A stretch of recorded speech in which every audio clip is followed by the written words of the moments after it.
Hello दोस्तों। भारत में railway की शुरुआत 16 अप्रैल 1853 को हुई है। उस समय भारत के वायसराय लॉर्ड डलहौजी थे और उन्हीं को भारत में रेलवे की शुरुआत करने का श्रेय जाता है। भारत का रेलवे का शुरुआत सबसे पहले 16 अप्रैल 1853 को 1853 को पहली यात्री रेलगाड़ी तत्कालीन बॉम्बे के बोरी बंदर से ठाणे के बीच चली थी। पहली ट्रेन में कुल 34 किलोमीटर का फासला तय किया था।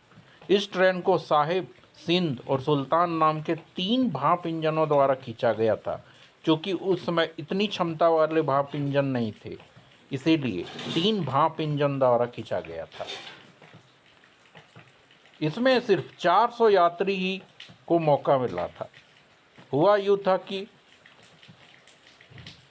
उस समय देश के नामी गिरामी करीब 40 यात्रियों को इस पहली यात्रा में सफ़र करने का मौका मिला था।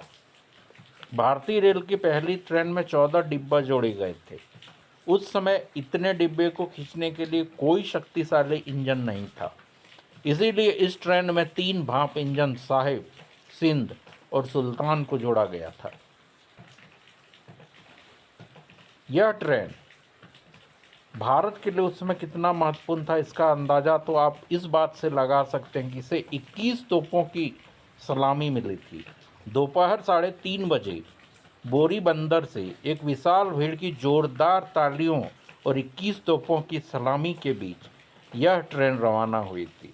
यह ट्रेन लगभग 4:45 बजे ठाणे पहुंची थी। कुल 34 किलोमीटर का सफ़र तय करने में इस ट्रेन को 1 घंटा 15 मिनट लगे थे। कहा जाता है कि रेलवे की शुरुआत ब्रिटिशर्स ने अपने फ़ायदे के लिए किया था, लेकिन फ़ायदा कोई भी हो, उसे भारत में आज एक रोजगार और यातायात का प्रमुख साधन माना जाता है। लॉर्ड डलहौजी का इस प्रयास को बहुत ही कामयाबी की तरह देखा जाता है।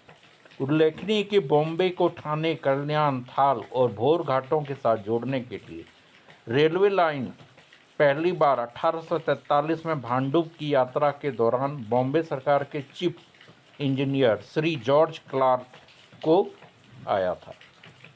इस तरह से भारत में पहली रेल सेवा शुरू की गई।